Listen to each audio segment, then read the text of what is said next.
My romance doesn't have to have a moon in the sky. My romance doesn't need a blue lagoon standing by. No month of May, no twinkling stars, no hideaway, no soft guitars. My romance doesn't need a castle rising in Spain, nor a dance to a constantly surprising refrain. Wide awake, I can make my most fantastic dreams come true. So Howard, people from my generation fell in love with you when they saw Edwin Drood.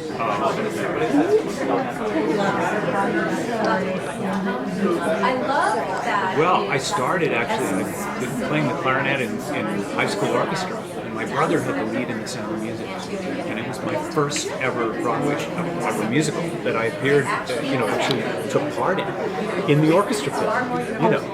As a kid, I was in the orchestra, and my brother had the lead in the show, so I thought, wait a minute, that looks like a lot of fun up there. So I had never set foot on the stage, but immediately got the bug and started doing musicals. But I was living in California, so I ended up in Los Angeles doing television, not singing a note for about 10 years, and I thought that I've got to give Broadway a shot, got to get to New York, and as luck would have it, I was very quickly cast in La Boheme at the Public Theater with Linda Ronstadt in a new kind of pop English version of the show. David Spencer doing the... David Spencer wrote this great translation of the show, and we had Gary Morris, and we had David James Carroll. I forgot that you did that. Yeah, and it was so much. Keith David was in the cast. It was a great cast. And the late Wilford Leach directed it, and he gave me my start. He cast me in that, and then he cast me in Drood, right pretty soon after. So, When you have to choose roles that you are looking forward to, what are you looking to get your hands into? well, obviously an actor wants to have diversity in his career, so you're always looking for something that will kind of help contrast and show people you can do other things. So I was so quickly going from La Boheme, Paris in the 1890s, to Drood, which was London dark, in the 1890s. But very dark. Yes, dark, obviously playing that kind of tortured soul character, which seems to kind of keep revisiting in my career. Well, but then Anything Goes, which was so light and lovely and a totally different departure. Yeah, Kiss of the Spider Woman. I've been so lucky that directors have said, you know what, I see something in him that maybe he hasn't shown before. And it really did start with Wilford Leach. Is there a role that you want to do that you haven't done? Oh well, there are so many. I mean, it's always hard to say. What is so exciting is to be able to do new work, and so I'm always looking for something that's new, and of course I don't know what that is until it crosses my door. But are there composers that you want to work with? Well, of course there are. I've been so lucky to work with Stephen Sondheim. Of course, do the classics, John Kander and Fred Ebb with Kiss. Are there the new composers like Jason Robert Brown? I love Jason's work, of course, and Andrew Lippa. I've done workshops with Andrew Lippa before of shows that he's done. I'm just and today this wonderful presentation had some great music in it as well that I would love to be. Yeah, Joe's writing is so great and so exciting and different. Well, I'm really into Ryan Scott Oliver. So. Yeah.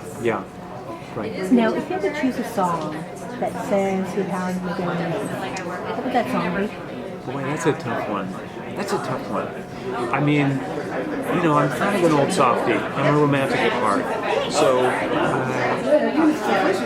there's a song that I end the show with called "Two for the Road," which It's just a great classic from that movie called Two for the Road by Henry Mancini that I just love singing, because to me it distills everything there is about life and love, which is the communion between two people, and the idea that we are going to travel down this road together.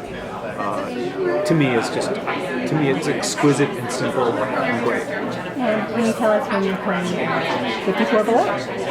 I will be playing here May 11th, Wednesday night at 7 p.m.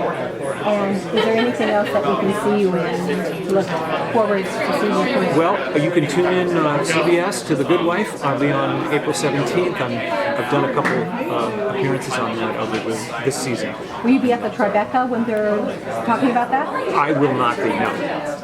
But we look forward to seeing everything. Great, thank you so much. Month of May, no twinkling stars, no hideaway, no soft guitars. And when the kids grow up and leave us, we'll sit and look at that same old view, just we two, Darby and Joan, who used to be Jack and Jill, the folks who like to be called what they have always been called, the folks who live on the hill.